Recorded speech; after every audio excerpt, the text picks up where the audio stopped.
ponto interessante também, que acho que vale a gente debater aqui, que é a questão do mundo hoje que separa muitas vezes especialistas de generalistas, né? Então, esse é um ponto interessante porque, pegando a perspectiva de que a tecnologia está praticamente presente em todas as formações, inclusive as humanas, né? Qual é o advogado que não vai mexer com tecnologia hoje em dia? Né? Qual é o médico?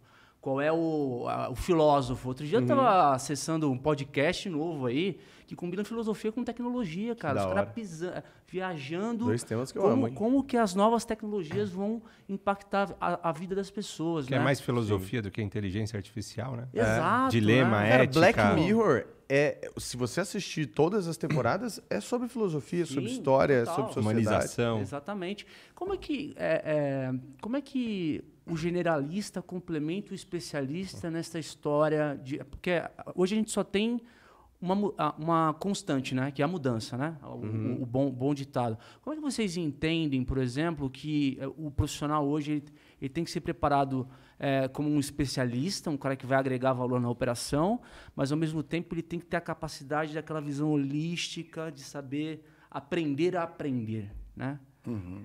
Qual que é a tua leitura? Eu, por muito tempo no mercado corporativo, principalmente na Ambev, é um modelo de gestão, de investimento em gente, uma cultura muito forte e tudo mais. Tinha lá um momento na sua carreira, eu entrei como trainee, aí tem um desenho, um modelo lá que você vai na carreira Y, que é você escolher, né, especialista ou líder. Você tem a carreira W, que você pode ir para projetos, aí você volta e vai em projetos, e aí essa é um pouco mais multifuncional. E muitas das pessoas, elas traziam, né, a questão da profundidade que você tem que ter, quantas horas você tem que ter nos assuntos. Só que hoje, no mundo que eu vivo, de tecnologia, não tem um manual, né, perfeito para como isso vai ser feito ou para como os generalistas vão ganhar dos especialistas e vice-versa, mas o que eu percebo é que as pessoas que estão preparadas para os dois vencem mais batalhas. Não sei se vão vencer a guerra, mas se você pegar o modelo T-shaped, né, é o T educacional. Você tem o seu T vertical, ou seja, essa barra aqui é onde eu aprendi com profundidade, onde eu vou durar mais de meia hora no assunto, onde eu vou conseguir trocar, fazer perguntas relevantes e tudo mais. Então, sou engenheiro e sou especialista nisso aqui, beleza. Só que você tem que ter... Vou ficar longe do microfone. Você tem que ter o T horizontal também, que aí completa realmente a outra linha do T, que é ter uma visão um pouco polivalente, que não é tão profunda, porque isso aqui é a dimensão de profundidade, né? Mas que elas juntas aumentam o meu repertório, e repertório causa criatividade, traz combinações e me dão mais poder de fogo. Ou seja, eu sou um especialista generalista. Né? Bem-vindo à selva. É exatamente assim que as empresas vão ver. Porque... Esse é um pouco o que acontece na P&G, de fato. Esse modelo é bem... Toda multinacional utiliza esse modelo. Você é sniper. E aí, beleza. Você é o melhor sniper lá, Aí chegam uns caras pertinho que até você mexer a sua sniper, você não tem que saber atirar na arminha. Exatamente. Então, é isso. Então, esse jeito de você olhar de maneira mais polivalente dá para você mais atos de sobrevivência. Eu só agregaria uma das coisas, que é você também tem que ser especialista e generalista em soft skills, em habilidades humanas. Na Gama a gente chama de human skills. Então, se você começar por um grande diagnóstico e colocar em dois lados, né? Quais são as minhas kryptonitas, que é o que te deixa fraco, quais são os meus Red Bulls, que é o que te dá asas. E se você conseguir separar isso muito bem e conseguir entender que as minhas potencialidades podem ser ainda mais desenvolvidas e as minhas fraquezas podem ser também um guia até para onde não ir, fica muito mais fácil você entender se esse papo de generalista e de especialista é para você ou um híbrido que é, por exemplo, liderança. Missão da liderança é dar direção e suporte. Como que você vai dar direção e suporte se você não sabe fazer, não tem ali um nível de saber nem cobrar ou saber avaliar se o resultado está bom e você provavelmente não vai ser um exemplo. Então, isso tudo acaba sendo um grande dilema. Tem se medido muito agora também por acúmulo de competência, não mais por carreira.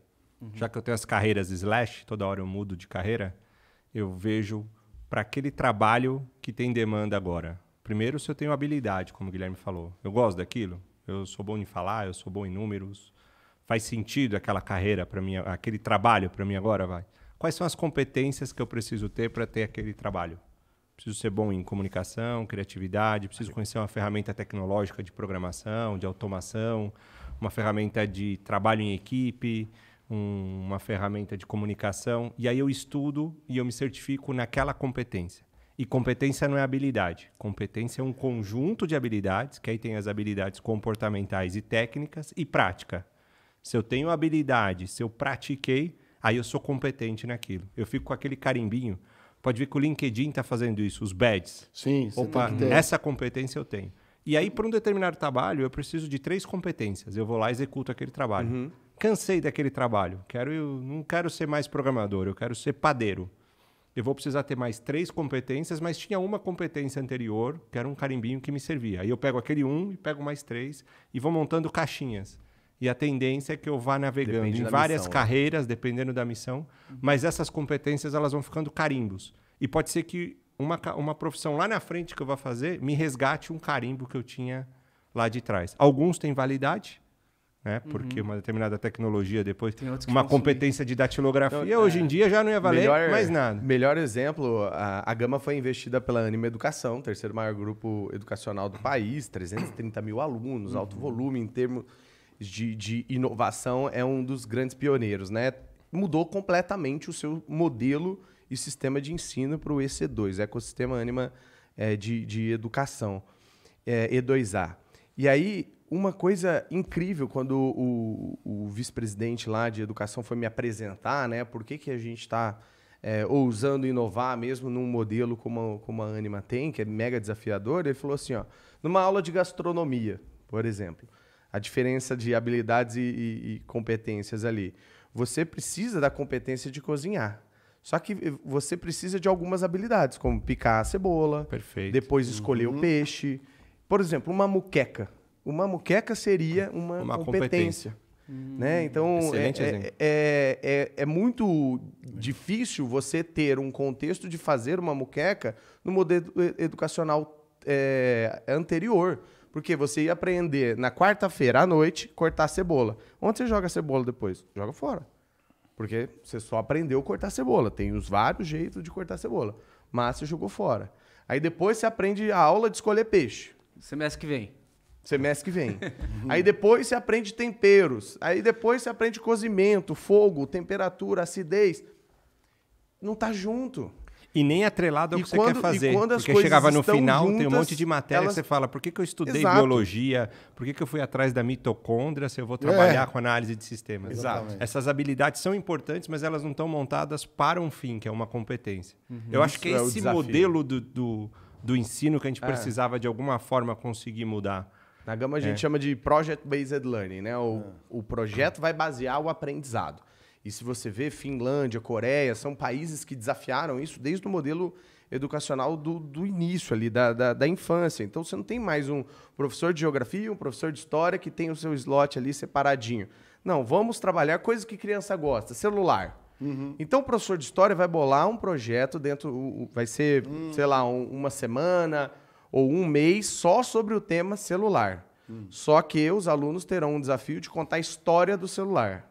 Então, vai lá do Grambel, vai pegar várias coisas, montar, vai fazer apresentação, aí você desenvolve soft skill, trabalho em equipe, comunicação, mas ao mesmo tempo eu preciso entender os elementos, o silício ali que está no celular. Então tem química envolvida, aí tem a matemática para Fantástico. saber qual que é a quantidade de celulares, qual que é a percentual de população que tem acesso a...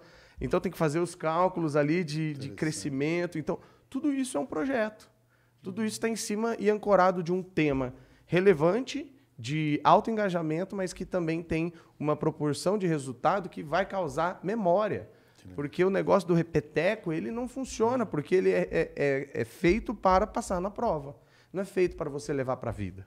Essa é a grande O diferença. projeto Caso Real é outra coisa, né? Do ponto de vista de você absorver e fixar o conhecimento, né?